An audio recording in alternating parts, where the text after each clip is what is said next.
Hi, comedian Ricky Glore here, driving home from a weekend of theater shows with my pal Glenn Tickle, and I'm driving through Pennsylvania back to Cincinnati. Got a long drive. Saw a billboard not too uncommon, said Jesus is the way to God, is the only way to God. And I was reminded of a story that I haven't thought of in a while. I told it this past weekend, when the last time that I really cared about religion or got worked up about it, you know, how you do about like religion or politics, was when I was in my early 20s, and a friend of mine was playing in a Christian rock band, and they were playing the festival of this local church, and the youth pastor was there, and he was coming up to everybody. Like I said, it's a young Christian rock band, and a lot of young people there to see the band perform, not necessarily part of the church. And the youth pastor was out mingling, working the audience. And I remember him coming up to me and he'd be like, "Hey man, I'm pastor whatever, youth pastor here at the church. It's great that you guys all came out and support your friends and the band, and like, even if you're not like interested in joining the church, that's not what I'm here to do, not here to recruit.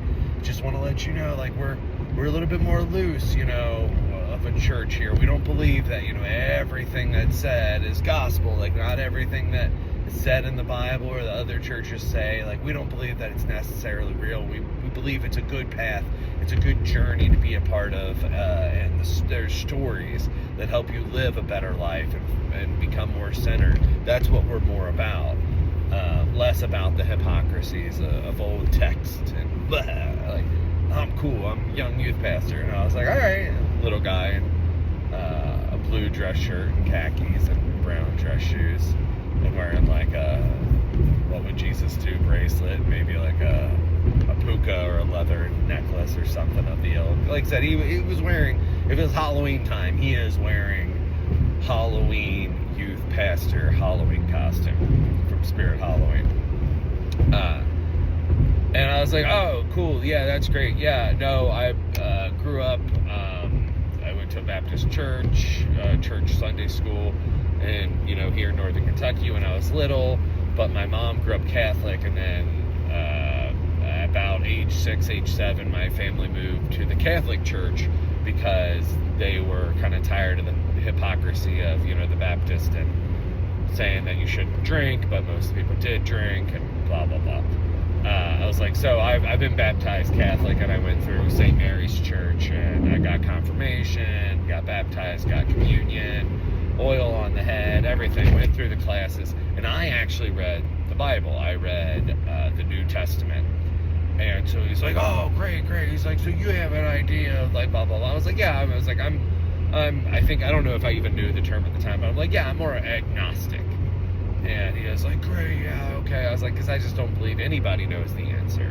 I think it's pretty pious, and I think it's pretty superior and pretty close-minded to think that there is one answer out of all the answers. He's like, yeah, and that's great.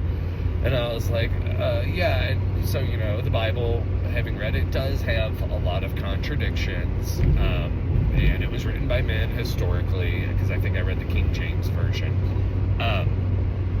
And so we were talking about a lot of the hypocrisies and contradictions in the Bible. And I was like, you know, and one of them, you know, the age-old one of like Jesus being like a 6-foot-tall white dude with dirty blonde hair. And I was like, well, we know that wasn't true. You know, he was most likely closer to being black. And the guy's like, yeah, he would have been, closer to being black. But no, he was probably about 6 foot, like 5'11". And like, I couldn't tell if the youth pastor was joking with me, if like he was doing a bit, because of everything, like the preamble that we had just gotten to. And so I was like, well, no, I mean, I think he was probably of average height for the time, but Jesus was probably like a 4'9" dude. And he was just like, no. He's like, sorry, that's where I got pushed back. He's like, Jesus is probably, about 5'11", 6 foot. He's tall, pretty good, average sized guy. And I was like, no, yeah, he was average size, but so like, he was like 4'9", but like everybody was like between like 4'3" and 4'9". Like, if you time travel, people talk about time traveling, going back and seeing Jesus, it would kind of look like Terror Comes to Tiny Town. Like, everything would be smaller. We would look huge. We would look like aliens. We would stand out because of the average height of most humans. It's like, if you go to a basketball game, like me, like I'm 5'10" and a half. If I go to a basketball game and the average height of a basketball player is 6'7", there's a dramatic difference. They live in a world that is not our world. But I remember being like, no, yeah, everything would be small. Like, Jesus wouldn't, like, he wasn't like pocket Jesus. But if like we're doing a 1-to-1 ratio of how big the dude was and up on the cross, like, the Jesus they put on most crosses probably is 4'9". It's like not actual size, but it actually probably is closer to actual size. And he just lost it. He's just like, Jesus was not a little person. Jesus was not a small man. He was 6 foot. Yeah, I was just like, oh, awesome.